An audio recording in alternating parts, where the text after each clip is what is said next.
Bismillahirrahmanirrahim. Assalamualaikum warahmatullahi wabarakatuh. Saya Silvi Mei Pradita, dosen di Program Studi Pendidikan Sejarah FKIP UHAMK.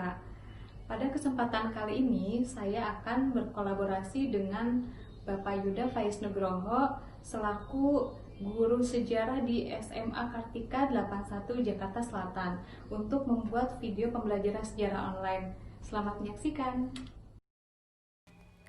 Bapak Yuda Faiz Nugroho merupakan salah satu guru mata pelajaran sejarah Indonesia di kelas 10, 11, dan 12 SMA Kartika 81 Jakarta Selatan. Dari tahun 2019, beliau mulai mengajar di sekolah tersebut. Nah, di usianya yang masih muda, beliau sudah memiliki sifat teladan bagi anak didiknya, berakhlak mulia, dan memiliki sikap moral yang luhur. Oke, bismillahirrahmanirrahim. Assalamualaikum warahmatullahi wabarakatuh. Perkenalkan, nama saya Yuda Faiz Nugroho. Saya selaku guru sejarah Indonesia di SMA Kartika 81 Jakarta Selatan. Pada pertemuan kali ini, saya akan menguraikan tentang cara perspektif berpikir sejarah. Adapun 5 perspektif cara berpikir sejarah, yaitu merupakan adanya konsep kronologis, kemudian ada konsep diakronik, sinkronik, kausalitas sejarah, kemudian ada periodisasi sejarah. Apa sih itu kelimanya tersebut? Nah, dari 5 konsep tersebut ini, yaitu untuk mempermudah membedah bagaimana peristiwa sejarah itu terjadi tentunya. Nah, dari sinilah nanti contoh peristiwa A, mengapa bisa terjadi? Nah, ini bisa kita lihat dari kelima konsep ini, mengapa peristiwa ini bisa terjadi. Nah, seperti contoh, peristiwa A tidak akan mungkin terjadi tanpa adanya peristiwa B. Jadi, adanya keterkaitan. Nah, ini disebut biasa kausalitas sejarah. Nah, di sini kita akan mengulas bagaimana sih 5 konsep ini bisa dijadikan patokan atau pandangan bagaimana peristiwa sejarah itu bisa dimaknai lebih mudah dengan adanya 5 cara perspektif berpikir sejarah ini seperti apa. Oke, kita mulai. Ayo, siapa yang selama ini kurang suka dengan pelajaran sejarah karena isinya penuh dengan hafalan nama, tanggal, atau peristiwa? Nah, agar belajar sejarah menjadi menyenangkan, saatnya kita ubah mindset nih. Karena sebetulnya sejarah itu tidak hanya informasi tentang masa lalu, namun bagaimana menginterpretasikan hal-hal yang bersejarah itu. Nah, itu benar yang dikatakan Bu Silvi. Jadi, sejarah itu tidak hanya sekedar teks yang terlihat, akan tetapi dipengaruhi pula oleh faktor yang lain, seperti latar belakang, budaya pada masanya, kemudian ada nilai sosial yang dijunjung pada masanya, dan sebagainya. Oleh karena itu, agar bisa menjadi ahli atau sejarawan, kita harus bisa menerapkan konsep berpikir sejarah dalam kehidupan sehari-hari. Oke, mari nih sekarang kita simak video pembelajaran interaktif yang saya buat. Assalamualaikum warahmatullahi wabarakatuh. Di sini saya akan menjelaskan berpikir dengan perspektif sejarah. Adapun perspektif sejarah dibagi menjadi 5, yaitu ada kronologi, diakronik, sinkronik, kausalitas, dan periodisasi. Kronologi itu dibagi menjadi 2 secara etimologi. Yang kronos berupa waktu, yang logos itu berupa ilmu. Jadi di sini kronologi merupakan ilmu mempelajari waktu dengan urutan kapan terjadi peristiwa sejarah itu. Jadi belajar sejarah itu tidak boleh loncat-loncat atau anakronisme dalam ilmiahnya. Jadi belajar sejarah haruslah berurutan waktu. Nah, kemudian dalam konsep kronologi itu nantinya akan digambarkan sebuah perjalanan waktu. Nah, yang pertama ketika Indonesia merdeka ini tentunya adanya sebuah urutan waktu. Yang pertama diawali dari pembentukan BPUPKI, Badan Penyelidikan Usaha Persiapan Panitia Kemerdekaan Indonesia. Yang kedua, ada kunjungan tokoh-tokoh Vietnam, ya, tokoh-tokoh bangsa Indonesia ke Dalat Vietnam. Kemudian yang ketiga, ada punya peristiwa Rengas Dengklok, yaitu penculikan golongan muda atas golongan tua agar segera memproklamasikan kemerdekaan Indonesia. Yang terakhir ada Indonesia Merdeka. Nah, dari sini bisa kita lihat bahwa Indonesia secara kronologi atau urutan waktu itu ada gitu.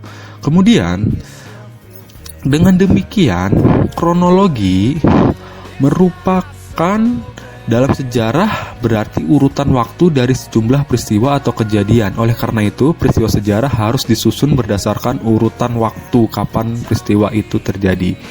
Kemudian kita lanjut kepada konsep diakronik. Nah, diakronik ini adalah memanjang dalam waktu, menyempit dalam ruang. Apa sih maksudnya? Nah, dalam hal ini, diakronik merupakan mempelajari aspek waktu yang di dalamnya itu terjadi sebuah perkembangan berdasarkan waktu. Suatu peristiwa tidak hadir sebagai peristiwa tunggal dan pastinya memiliki hubungan dengan peristiwa sebelumnya. Nah, ini hampir sama dengan kronologi, tapi diakronik ini dari masa ke masa itu memiliki perkembangan yang di dalamnya memiliki corak yang berbeda, seperti ciri khasnya tuh seperti apa. Jadi konsep diakronik memandang peristiwa sejarah mengalami perkembangan dan bergerak sepanjang masa. Diakronik mengutamakan memanjang dimensi waktu dengan sedikit keluasan. Selanjutnya, saya akan menjelaskan bagaimana berpikir sinkronik dalam mempelajari sejarah.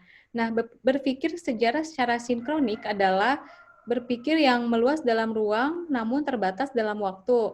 Maksudnya, memahami peristiwa sejarah bukan hanya mengetahui secara kronologis saja, namun meluas dengan melihat suasana yang terjadi, yaitu dengan menyertakan cara berpikir ilmu-ilmu sosial. Contohnya, dalam materi demokrasi liberal yang dilihat secara kondisi ekonominya. Nah, meskipun Indonesia telah merdeka, namun kondisi ekonomi pada saat demokrasi liberal cenderung masih buruk. Pada masa demokrasi liberal dapat dianalisa bagaimana kondisi ekonomi masyarakat saat itu dalam memperjuangkan hidupnya setelah merdeka. Nah, dengan melibatkan cara berpikir ilmu sosial, maka kajian sejarah akan bermanfaat bagi kehidupan di masa yang akan datang. Untuk poin keempat ini, kausalitas ini menyangkut hubungan sebab akibat antara dua atau lebih suatu peristiwa. Pengetahuan tentang hubungan sebab akibat sangat penting dalam mempelajari sejarah, terutama untuk menjawab pertanyaan mengapa suatu peristiwa itu terjadi. Adapun salah satu contoh peristiwa sejarah dengan hubungan kausalitas adalah sebab dan akibat dari dilaksanakannya sistem tanam paksa atau Kulturstelsel. Nah, tanam paksa adalah upaya pemerintah kolonial Belanda untuk menutupi keuangan kas Belanda yang mengalami defisit akibat banyak membiayai perang. Selama kurang lebih 40 tahun dilaksanakan tanam paksa, Belanda berhasil mendapat keuntungan dari penjualan tanaman ekspor, sekaligus mengakibatkan penderitaan yang mendalam bagi rakyat pribumi yang menanam tanaman ekspor, namun tidak mendapatkan secara layak dari pemerintah kolonial Belanda. Dalam konsep berpikir kausalitas, terlihat bahwa sebab dari peristiwa sejarah tersebut adalah sistem tanam paksa dari pemerintah kolonial Belanda. Nah, sedangkan akibat yang ditimbulkan dari peristiwa sejarah tersebut antara lain yang pertama penderitaan rakyat berupa kelaparan, kemudian petani mulai mengenal jenis dan cara merawat tanaman ekspor, kemudian muncul kritikan atas kebijakan sistem tanam paksa dari kalangan humanis dan liberal Belanda, dan munculnya kebijakan baru sebagai upaya balas budi yang dikenal dengan politik etis. Oke, selanjutnya kita simak kembali video interaktif untuk periodisasi dalam belajar sejarah. Selamat menyimak. Kita lanjut ke periodisasi sejarah. periodisasi sejarah itu ya merupakan proses pembabakan waktu. Nah, dengan demikian, ketika kita menggunakan konsep periodisasi ini, lebih mudah memaknai sebuah peristiwa sejarah karena dilihat dari aspek waktunya, dari aspek pembabakan waktunya. Seperti itu. Seperti pada masa Indonesia ini dibagi-bagi menjadi zaman berbagai fase dari tahun Masehi pada masa apa. Seperti contoh diawali dari tahun 1200-an. Nah, jadi contohnya seperti ini.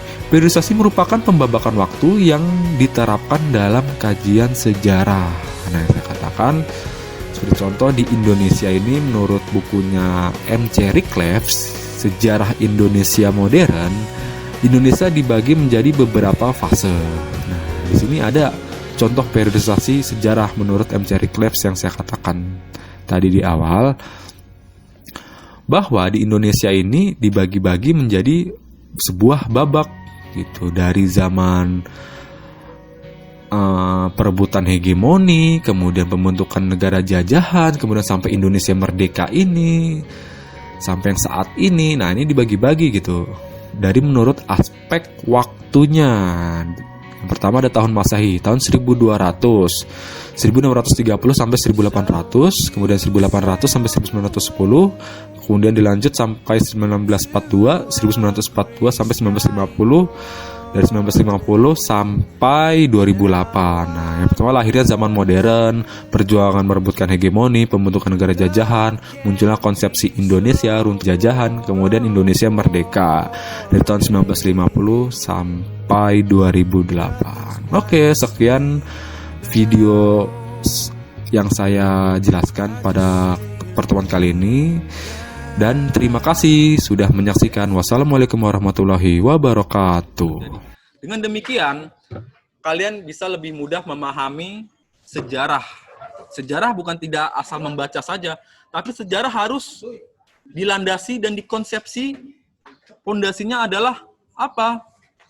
Konsep sejarah ini, gitu. Yang kelima inilah yang paling terkenal, gitu. Ada kronologi, kemudian ada diakronik, sinkronik, kausalitas sejarah, kemudian ada yang terakhir adalah konsep periodisasi sejarah. Nah, dengan demikian, dengan kita memahami kelima aspek ini, kita lebih mudah memahami peristiwa-peristiwa sejarah. Peristiwa sejarah ini seperti contoh, di bomnya peristiwa Nagasaki dan Hiroshima, ini masuk ke konsep mana sih? Gitu. Oh, ternyata ada konsep kausalitas sejarahnya di sana. Gitu. Nah, oh ternyata di bomnya Hiroshima dan Nagasaki ini ternyata sebelumnya mengalami perjalanan yang panjang gitu, melintasi perjalanan yang panjang. Oh, ternyata ini berarti masuk ke diakronik karena setiap peristiwa mengalami perkembangan. Dengan demikian, kita dengan mempelajari 5 konsep seperti ini, cara perspektif sejarah kita lebih mudah memahami sejarah. Seperti itu.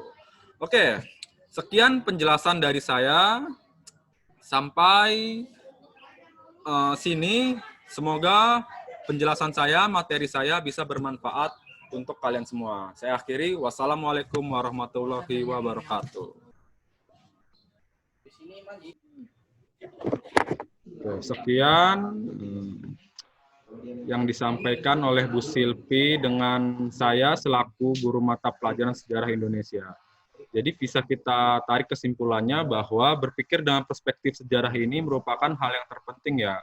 Karena dalam berpikir sejarah, landasannya itu harus memiliki konsep sejarah ini gitu. Adapun dengan perspektif kelima ini, kita akan dimudahkan dalam menganalisa, membedah dalam peristiwa sejarah itu. Nah, jadi peristiwa sejarah itu masuk ke konsep mana? Seperti itu. Oke, sekian dan terima kasih. Semoga bermanfaat video pembelajaran kolaborasi saya dengan Bu Silvi. Sekian, wassalamualaikum warahmatullahi wabarakatuh. Demikian tayangan video pembelajaran sejarah online kolaborasi dosen Prodi Pendidikan Sejarah FKIP UHAMKA dengan guru sejarah SMA Kartika 81 Jakarta Selatan. Semoga bermanfaat ya. Wassalamualaikum warahmatullahi wabarakatuh.